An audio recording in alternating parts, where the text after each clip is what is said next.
Leo ningependa tuzungumzie engo ya mahusiano. Hivi kuna vitu ambavyo binti anapaswa kuvijua kabla bado hajaingia katika ndoa?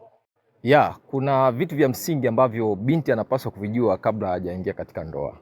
Kwanza ni umri. Inapaswa asidanganye umri wake. Kama kijana na miaka 30 na wewe na miaka 35, usimdanganye kwa kujifanya na wewe na miaka 30 ili kuonyesha mnalingana. Lakini pili ni issue ya mtoto. Kama una mtoto ni vyema ukamweka wazi na ukamweleza kwamba mimi nina mtoto. Usimfiche. Kwa sababu kuna watu wengine hawapendi kuoa single mother. Ni kwa nini? Ni kwa sababu zao binafsi, wanajua wenyewe.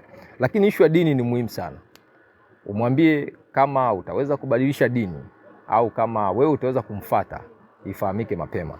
Lakini kitu kingine ni kama tayari ukishawahi kuingia katika ndoa, umueleze bwana, mimi naingia na wewe kwenye mahusiano, na endapo utanioa mimi, hii itakuwa ni ndoa yangu ya pili. Usifiche, kwa sababu ukificha, mwanaume atatumia intelijensia yake, atajua mambo hayafichiki kupitia ndugu, jamaa au marafiki, atakuja kusikia baadaye, atakuacha.